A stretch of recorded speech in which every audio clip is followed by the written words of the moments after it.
This is not breaking news. This is not a scandal. This is not about one person. This is about something quieter, something more dangerous.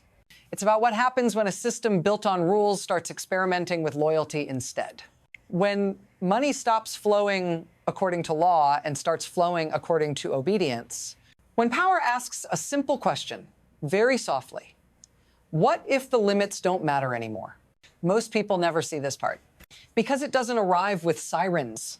It arrives with paperwork, with pauses, with funds that simply don't show up.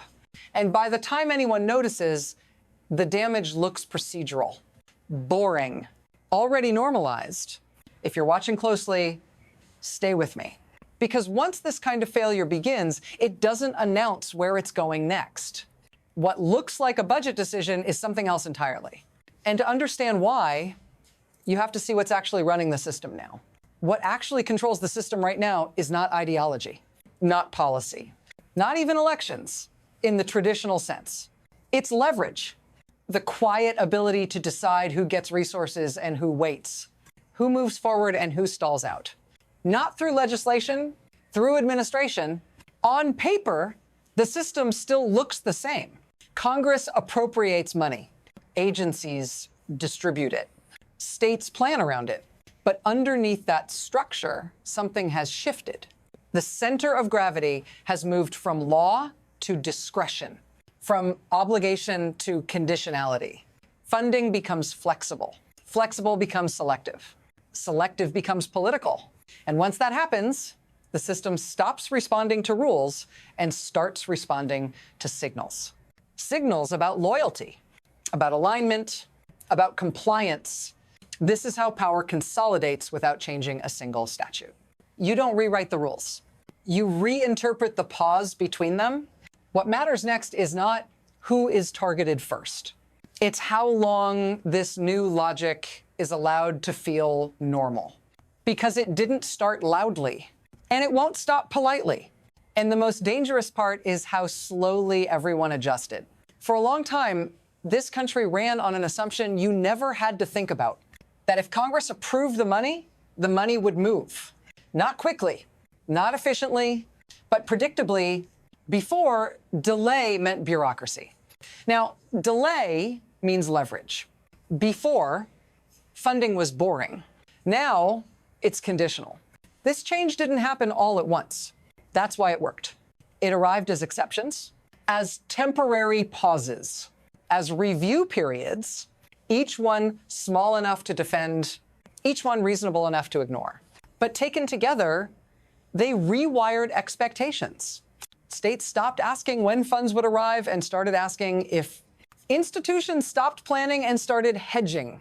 Expert bodies stopped speaking freely and started calculating risk. Slow change is the most dangerous kind because it doesn't trigger alarms. It trains behavior. And once behavior adapts, the system doesn't need force anymore. It runs on anticipation. This is the point where rules still exist, but power no longer waits for them. And what came next made that shift impossible to deny. Then the system flinched, not because someone confessed, not because voters reacted, but because a court intervened. Money that had already been approved suddenly stopped moving, not everywhere, just in certain places. Entire categories of funding were put on hold. Clean energy projects, infrastructure already underway, billions allocated, then quietly withheld. The explanation sounded technical, administrative, temporary, but when asked directly, the logic slipped. The pause wasn't about readiness or compliance. It was about alignment. That's when the judiciary stepped in. Not cautiously, not rhetorically, bluntly illegal. The funds had to move. The projects had to continue. The law still applied. On the surface, this looked like a win. Correction. Proof the system worked. But if you stopped there, you'd miss the signal. Because this wasn't the story. It was the symptom. The real story is what had to happen before a judge was forced to say no. And how many times that question had already been asked elsewhere. If this kind of pressure reached the courts, it didn't start there, and it wasn't finished. Here's how the mechanism actually works. Not in theory. In practice, Congress writes the law, allocates the money, sets the destination, but the executive controls the valve, timing, processing, approval, silence. You don't have to cancel the program. You just slow it. You don't have to deny the grant. You ask for one more review, one more clarification, one more signature. The beneficiaries are obvious. Political allies keep momentum. Friendly states keep building. Supporters see progress. The damage is quieter. States absorb delays. Cities freeze projects. Families wait. Institutions burn cash just to stay upright. And when someone pushes back, the cost isn't shared equally. The executive risks a lawsuit months later. Everyone else pays immediately. This asymmetry is the engine. Low risk at the top, high impact at the edges. That's why it keeps getting used and reused across energy, across social services, across elections. By the time the courts intervene, the pressure has already done its work. Behavior has already shifted, which is why the next escalation didn't bother hiding behind complexity at all. Then it sped up another program, another freeze, another justification, childcare funds, social services, money meant to catch people before they fall. This time there was no subtlety, no long review, no procedural fog. The targeting was clear. Certain states, certain governments, certain voters, the response was faster too. Courts didn't deliberate for months. They didn't hedge. They didn't soften the language. Illegal. Again, multiple rulings. Same conclusion, different domains. Energy, families, health, elections. At this point, something changed. The courts stopped sounding surprised. The tone flattened. The denials became routine every day, sometimes more than once a day. That should have been reassuring. Instead, it raised a different question. How many times can a system rely on emergency brakes before you admit the engine is the problem? Because when illegality becomes repetitive, it stops being a mistake. And the next phase wasn't about money at all. This is where it reaches you. Not abstractly, not eventually, directly.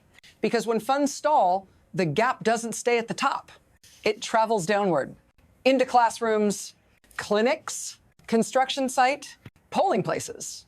You feel it as a delay, a fee, a service that quietly disappears. You're told it's temporary, that it's being reviewed, that someone, somewhere is working on it. But what's really happening is simpler.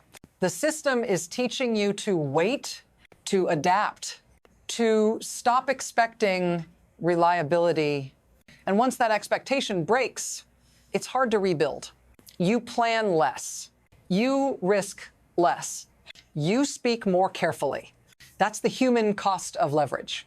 Not anger, not chaos, but compliance. If this feels familiar, stay with me, because what starts as pressure on institutions always ends as pressure on people.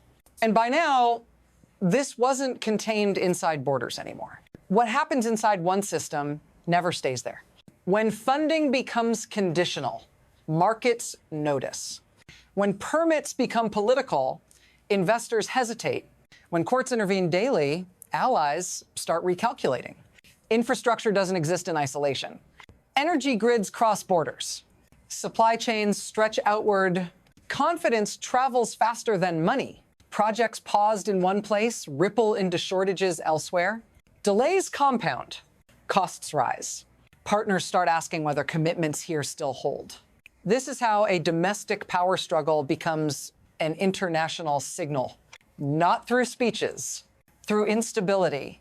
Other governments don't need to agree with what's happening. They only need to price it in. And once they do, the damage multiplies. Trade slows. Innovation shifts.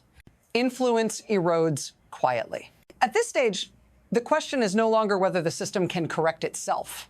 It's whether correction arrives before adaptation does.